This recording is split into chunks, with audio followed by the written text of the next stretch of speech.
Jim Paisley back at Paisley Law, and today I want to talk about something that's very important to me, and that is what we can all do to bulletproof ourselves from getting screwed by an insurance company. This is literally the $1 million question.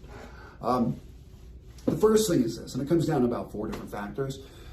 You got to understand who insurance companies are. These are for-profit corporations where their sole function is to maximize their revenue and premiums and minimize their costs. That is, the amount they pay out in claims, okay?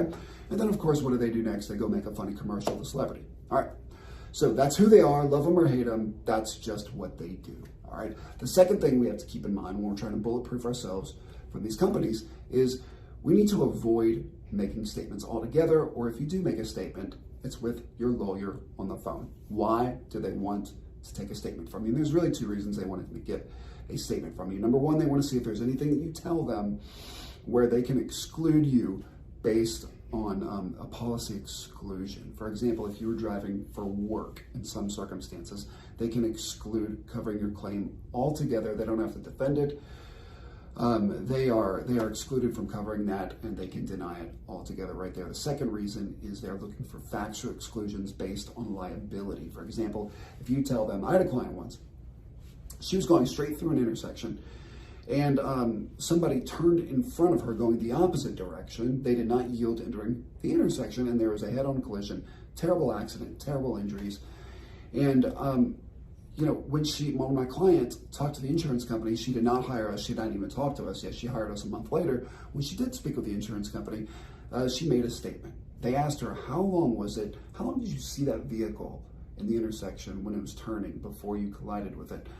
Of course, she was thinking instantly, but she's not thinking about time. She can't possibly know that. She says 4 or 5 seconds. Now, in driving, 4 or 5 seconds is plenty of time to avoid a wreck.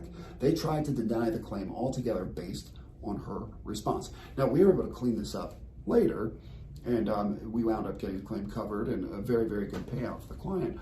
But still, be very, very careful and avoid those. So if you must talk to an insurance company, this is number 3. If you must talk to them, for example, your policy forces you to, it is in the policy that if you're making an uninsured motorist claim, for example, you must give them a statement. And when you do give them that statement, make sure there's a lawyer on the phone, but of course, be prepared. Write everything down. Look at the police reports. And of course, avoid those things that I talked about earlier.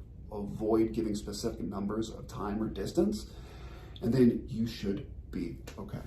The 4th thing, which is always the most obvious, is talk to a lawyer. Have a lawyer with you on the phone while you make that statement. And if you can't hire a lawyer, then make sure you at least call one of us up. None of us injury lawyers will ever charge you a dime to get you on the phone and talk to you about your case, and that can be worth its weight in gold. Y'all, I'm Jim Paisley, Paisley Law. Let me know if you have any more questions on this issue, or if you have any other legal question. I would